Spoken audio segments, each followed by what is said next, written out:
کی دعوت کا آغاز اس علاقے میں تحریک شہیدین سے ہوا جب علامۃ الہند علامہ شاہ اسماعیل شہید دہلوی رحمت اللہ علیہ نے اس علاقے کا دورہ کیا اور ضرورت کو محسوس کیا کہ اس علاقے میں دعوت کا کام ہونا چاہیے تو پہلی بار انہوں نے مولانا عنایت علی عظیم آبادی رحمت اللہ علیہ کو اس علاقے میں دعوت و تبلیغ کے لیے بھیجا۔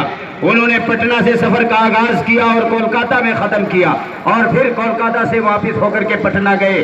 یہ وہی علامہ عنایت علی عظیم آبادی ہیں جب نوری بننے والے ایک آدمی کے یہاں دعوت اور تبلیغ کے لیے پہنچے اور وہ کھٹا کھٹ مار رہے تھے، ہم لوگ بھی پہلے لوم اور نوری چلایا کرتے تھے۔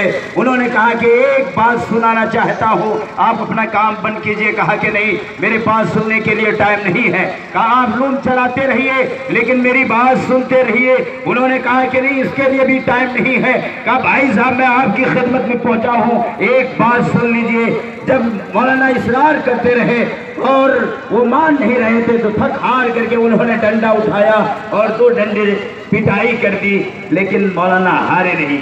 وہاں ان کو سمجھانے کے بعد آگے بڑھے۔ ایک آدمی کھیت میں ہل جوت رہا تھا، مولانا عنایت علی وہاں پہنچ گئے اور ان کے ساتھ ساتھ گھومنے لگے۔ کہا ارے بھائی پڑھو لا الہ الا اللہ محمد رسول اللہ، نماز قائم کرو، فلاں کرو، ایسا کرو۔ کہا ارے بھائی حال جوتا ہو، بیل ادھر ادھر چل جا رہا ہے، میرے پاس اتنا ٹائم نہیں ہے کہ اطمینان سے تمہاری بات سنو، تم جاؤ اپنی دعوت و تبلیغ کا کام جہاں کرنا ہے کرو۔ کہا کہ نہیں، تم کو سننا ہے، گھومتے رہے گا، سنو۔ لیکن وہاں کا بھی واقعہ علامہ عبدالسمیع جعفری رحمت اللہ علیہ نے لکھا ہے کہ انہوں نے بیل کو جس ڈنڈے سے جوتے وقت پٹائی کرتے ہیں اسی ڈنڈے سے پٹائی کر دی، لیکن مولانا عنایت علی نے وہاں بھی حال نہیں مانا۔ کہا سننا ہوگا، 1 ڈنڈا نہیں، 2 ڈنڈا نہیں، 100 ڈنڈے مار دو، لیکن میری بات سننی ہوگی۔ انہوں نے کہا جب میں نے 2-3 ڈنڈے مار دیا، اس کے باوجود یہ اب رک رہے نہیں رہے ہیں، تو کہا اب بتاؤ۔ آری پر بیٹھ گئے اور بات سن لی، وہ اہل حدیث ہو گئے، 2 اہل حدیث ہوئے۔ یہیں سے اہل حدیثیت کا آغاز ہوا۔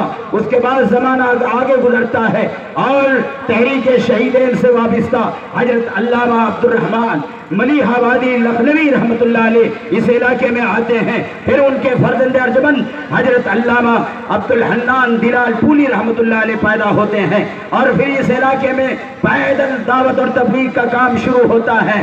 امبھاوا سے، مرشید آباد سے مولانا عبدالرحیم امبھاوی اس علاقے میں آتے ہیں۔ شیخ الفلک العلامہ سید نذیر حسین